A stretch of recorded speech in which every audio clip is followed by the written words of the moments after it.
SI परीक्षा महाघोटाला link रे crime branch red. Bhubaneswar बणी कोचिंग सेंटर उपरे चढ़ाऊ। सीआरपी छकरे थिबा सेंटर उपरे रेड। परीक्षार्थी फिक्सिंग अभियोग रे चली छानबीन।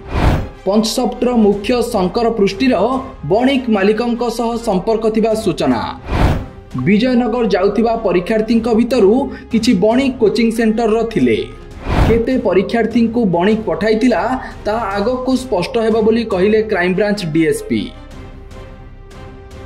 पुलिस एसआई परीक्षा महादुर्नीति मामला रे भुवनेश्वर सीआरपी छकरे थिबा बणिक कोचिंग सेंटर उपरे आज क्राइम ब्रांच चढ़ाऊ करिछि।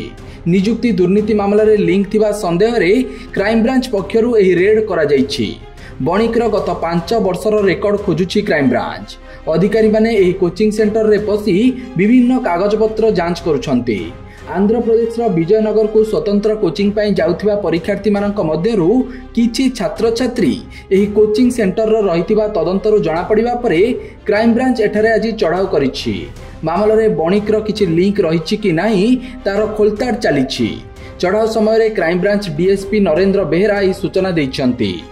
तेबे एसआई परीक्षा घोटाला मामला रे वर्तमान पर्यंत 119 जन को गिरफ्त करा जाइछि। सेमानक मध्यरे 5 जन दलाल रहिछन्ति। ए घटना रे गिरफ्त 119 जन का जामिन आवेदन को गतकाली खारज करथिले ब्रह्मपुर जिला और सेशंस कोर्ट। मामलार मुख्य षडयंत्रकारी कहुथिबा परीक्षा परिचालना संस्था पंचसप्टर मुख्य शंकर पृष्ठी एबे भी फेरार रहिथिबा बेले ताकू धरिबाकू क्राइम ब्रांच तनागना जारी रखिछि।